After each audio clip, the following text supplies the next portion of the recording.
An attempt to rescue American hostage Luke Summers ended in tragedy when both Summers and South African hostage Pierre Corky were killed.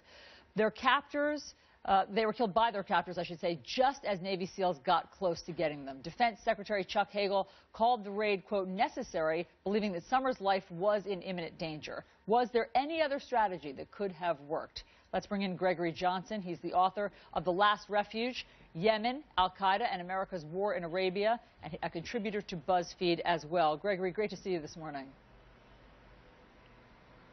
Thanks so much for having me. You are the perfect person for us to talk to this morning because you had your own terrifying experience where you narrowly avoided being kidnapped in Yemen earlier this year. So what did you think when you heard about how this rescue attempt had gone so tragically wrong? Yeah, I mean, this is something that obviously strikes home for me. Luke Summers was taken outside of a grocery store on Zubairi Street, which is the same street in which the attempt on me was made earlier this year. And what tends to happen in these situations is that you're kidnapped, you're thrown in a car, smuggled outside of a city, and then you're sold from one gang to another until you end up with Al-Qaeda. And obviously, there were other people being held with Luke Summers, and so if the attempt on me had gone slightly differently, it's likely I would have been there as well. And Gregory, I understand that before you went to Yemen to do reporting, you had a plan. You knew that kidnapping was a possibility, and you had talked to your fiancé about it. What was your plan had you been taken? Right, so this is one of the things that you really struggle with when you go to a place like Yemen. The last time I'd been there was in late 2012. I'd been going to Yemen for more than a decade, reporting and writing on the country. And in 2012, after the Arab Spring, that was the first time that I felt physically unsafe. I'd seen videos. There was an attempt on a German diplomat in which he escaped a kidnapping, and then the would-be kidnappers chased him down in a supermarket and executed him on the tile floor. And that happened in Yemen. And so I knew some of the dangers, and I talked to the woman who would become my wife. We talked about what to do, who to call, what to say in the situation that I was taken. But one of the things that I could never really come to grips with is what to do when someone grabs your arm. In my case, they grabbed my arm as I was coming out of a restaurant, and they tried to hustle me into a cab. There was sort of a weird one-armed, about 35-second struggle where they're pulling on my arm and I'm pulling back. And then the kidnappers dropped my arm and the arm of my Yemeni friend to chamber a bullet, and that's when we took off running. And it was a moment. If you get in the car, you're kidnapped, and if you don't, they shoot. Thankfully, in my case, they did not shoot. In Luke Summers' case, they forced him into the car.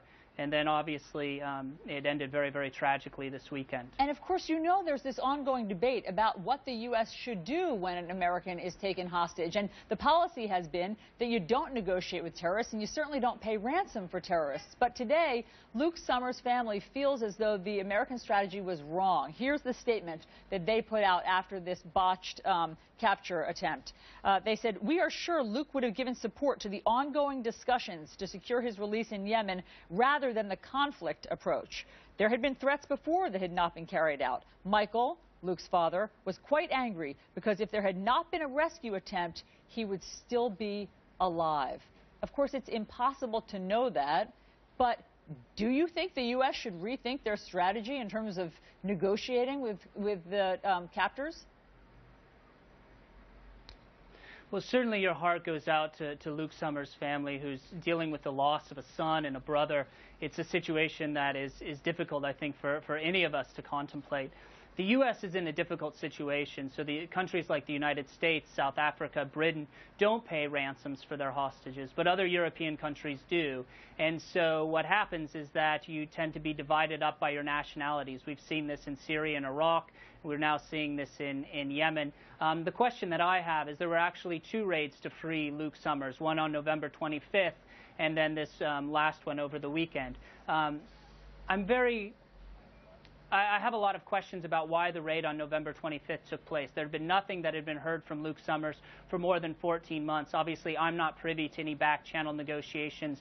I'm not sure if anything had broken down. But it was only after that failed raid on November 25th in the Arabian Peninsula, put out a video threatening to kill Luke, and in fact that's what we saw unfortunately happen this weekend, is that AQAP murdered Luke as the U.S. forces were approaching the village. Yes, and of course we know the Pierre Corky's family say that they were close, they believe, to securing his release because they had worked with civilian negotiators, and they say they were willing to pay $200,000 in order to get him out, but of course he was killed in the rescue attempt as well. Gregory Johnsen, great to talk to you.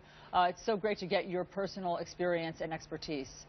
And of course we'd love to know what you think about all of this. You can find us on Twitter, me at Allison Camerata.